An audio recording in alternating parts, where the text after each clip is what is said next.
یہ الٹے لٹک جائیں، اس کا کچھ نہیں بگاڑ سکتے۔ انما سلطانہ علی الذین یتولونہ والذین ہم بہ مشرکون، جو رب کے مشرک ہیں، شیاطین کے دوست ہیں، انہی پر ان کا بس چلتا ہے۔ مومن پر جادو ہو ہی نہیں سکتا، تو نبی پر کیسے ہو سکتا؟ جس کے آسمان کو محفوظ کر دیا گیا ہے، اس کی جان کو محفوظ نہیں کیا گیا؟ جو سدرۃ المنتہا سے آگے چلا گیا ہے، جہاں جبرائیل کے پر جلتے ہیں، اس کو جنتر منتر نے قابو کر لیا۔ جو نماز میں کھڑا ہوتا ہے تو فرشتے دیکھ لیتا ہے، فرماتا ہے یہ دعا کس نے کہی ہے؟ میں نے دیکھا کہ 30 فرشتے اس پر ٹوٹ پڑے ہیں۔ فرشتے دیکھتا بھی ہے، فرشتے گن بھی لیتا ہے۔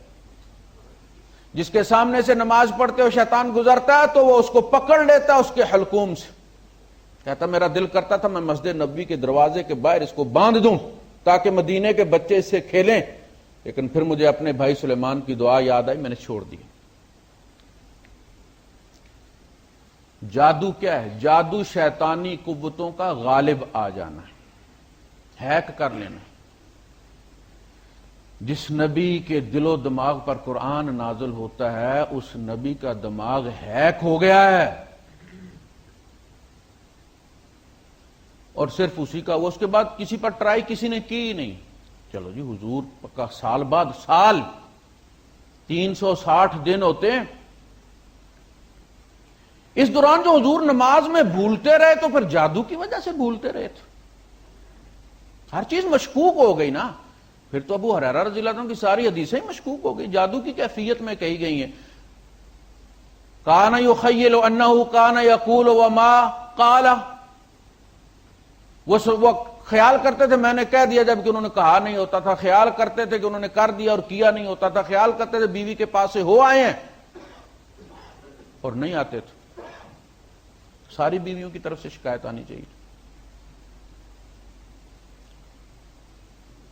بچے بچے کی زبان پر جادو کا ذکر ہونا چاہیے تھا، اس کے چرچے ہونے چاہیے تھے کہ ڈرو اس سے، یہ بڑی بری چیز ہے، دیکھو نبی پر بھی ہو جاتا ہے۔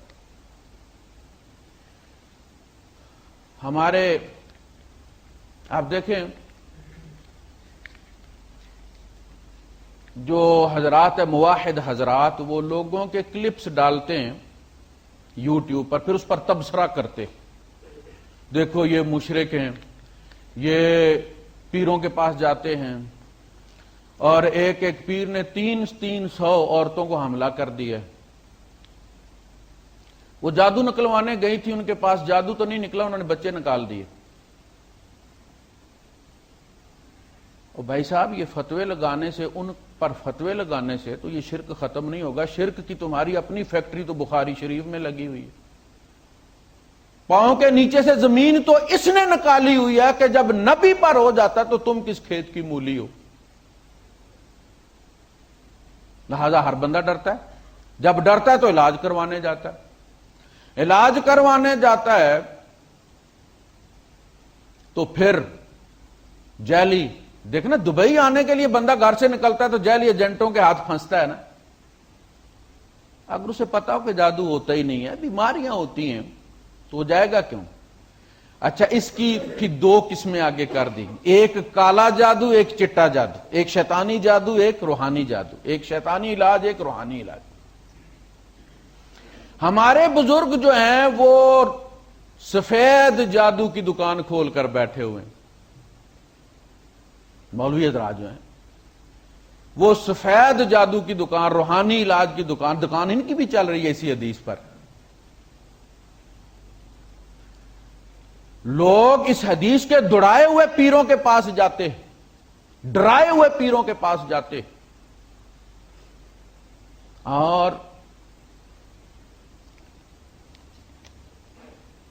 تفسیر لکھی ہے میرے شیخ مولانا سلیم اللہ خان شیخ الحدیث ہیں، جامعہ فاروقیہ کے، شرح بخاری لکھی ہے انہوں نے، اس میں پھر انہوں نے اس کے تحت لکھا ہے کہ کیا جادو کا توڑ کرنے کے لیے جادو سیکھنا ضروری ہے؟ دیکھیے مصیبت سے کس طرح مصیبت نکلتی ہے۔ کہتے ہیں ہاں آدمی علاج کی نیت سے جادو سیکھ سکتا ہے. اور نیچے انہوں نے وہ جملہ لکھا ہے جو ہمارے یہاں فقہ میں بڑا مشہور ہے کہ ان الضرورات تبیح الامور، اور تبیح المنہیات، کہ ضرورت جو ہے وہ ممنوع چیزوں کو جائز کر دیتی ہے. چونکہ ضرورت ہے اب علاج کرنا، تو اب نیک آدمی جادو سیکھ سکتا. اچھا، جب جادو سیکھنے وہ جاتا تو کافر ہوئے بغیر رہتا ہی نہیں، اس لیے کہ جادو نام ہی شیطانی قوتوں کو مدد کے لیے طلب کرنا، ان کو قابو کرنا ہے، ان کو بلانے کے لیے مختلف قسم کے چڑھاوے چڑھانا ہے، چلے کرنا ہے، خاص ورد کرنا ہے، اور اپنے اندر ان کو انسٹال کرنے کے لیے ڈرائیورز ڈاؤن لوڈ کرنا ہے. کس سے؟ انہی شیاطین سے. آپ متعلقہ پروڈکٹ کے ویب سائٹ پہ جا کے ہی متعلقہ ڈرائیورز ڈاؤن لوڈ کرتے ہیں نا، تبھی تو وہ چلتا ہے، ورنہ آپ ڈاؤن لوڈ کر لیں اور انسٹال بھی کر لیں تبھی وہ چلے گا نہیں، ڈرائیورز نہیں ہے. آپ اندازہ کریں کہ ہمارے مولوی حضرات نے عورت کا مسجد میں جانا حرام کر دیا ہے، حالانکہ بخاری شریف ہی کی حدیث ہے کہ اللہ کے بندو، اللہ کی بندیوں کو اللہ کے گھر میں جانے سے مت روکو. لیکن یہ کہتے ہیں جی چونکہ فتنے کا دور ہے، لہذا فتنے کے ڈر سے سد ذرائع کرنا، وہ ذریعہ بند کرنا جس سے فتنہ پیدا نہ ہو، یہ ضرورت. فتنے کے ڈر سے حضور نے اجازت دی ہے، مولوی نے روک دیا، نبی کی اجازت کو منسوخ کر دیا. کس کے کہنے سے؟ کہتے ہیں حضرت عائشہ صدیقہ رضی اللہ تعالیٰ عنہ نے فرمایا تھا کہ اگر آج حضور ہوتے تو روک دیتے. یہ تو ان کا جملہ ہے نا، یہ تو عائشہ صدیقہ رضی اللہ تعالیٰ عنہ کا جملہ ہے، یہ نبی کا قول تو نہیں کہ ہوتے تو روک دیتے. جیسے آج کوئی کہے کہ اگر اللہ کے رسول صلی اللہ علیہ وسلم ہوتے تو ان سارے چوروں کو لٹکا دیتے چوک پر. اب اس حدیث نے شرک کی فیکٹری چلائی ہوئی، نیک ہو یا بد اس کا ایمان متزلزل ہے. کس اللہ پر توکل کرے بندہ جو اپنے نبی کی حفاظت نہیں کر سکا؟ ہینڈز اپ کر گیا. کس نبی کی بات پر اعتبار کرے کہ یہ دعا پڑھ لو تو صبح سے شام تک کچھ نہیں ہوگا؟ سرکار آپ کو جادو ہو گیا، ہمیں کیسے نہیں ہوگا؟ یہ ممکن نہیں ہے کہ نبی کی ذات پر کما حقہ ایمان ہو اور نبی پر جادو کا عقیدہ ساتھ رہے. یہ دونوں میں سے ایک ہی چیز رکھنی پڑے گی، یا ایمان بالرسالت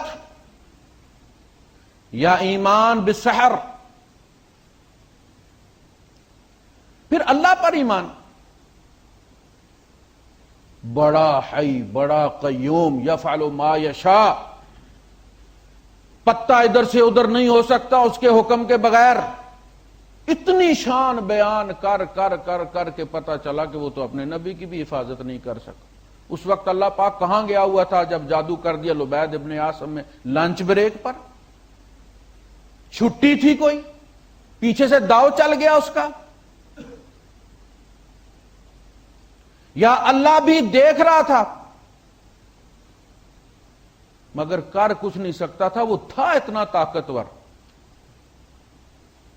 کہ اللہ بس دیکھتا ہی رہ گیا، اور وہ اتنا کر سکا کہ وہی کو ڈائیورشن پر لگا دے، وہی کو ڈائیورٹ کر دے علی کی طرف، مگر محمد کو نہیں بچا سکا. یہ ایمان باللہ ہے. ایسے خدا پر ایمان لائے ہو.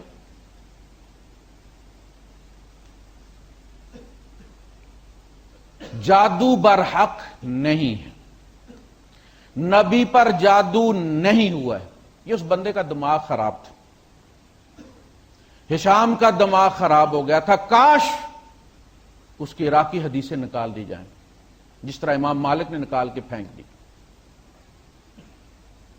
لیکن ہمارا دماغ خراب نہیں ہے، الحمدللہ ہمارا ٹھیک ہے. نبی کے قریب نہیں شیطان، شیطان خود کہتا ہے بیچارہ، اس نے جب درخواست دی، اپلیکیشن دی، جمع کروائی، مجھے مہلت دی جائے، کچھ قوتیں عطا کی جائیں، تو اس نے کہا لَأُغْوِيَنَّهُمْ أَجْمَعِينَ إِلَّا عِبَادَكَ مِنْهُمُ الْمُخْلَصِينَ، اللہ میں ان سب کو گمراہ کروں گا، میں سب کو بھٹکاؤں گا سوائے تیرے ان لوگوں کے کہ جو تیرے سلیکٹڈ لوگ ہیں، چنے ہوئے لوگ، انبیاء۔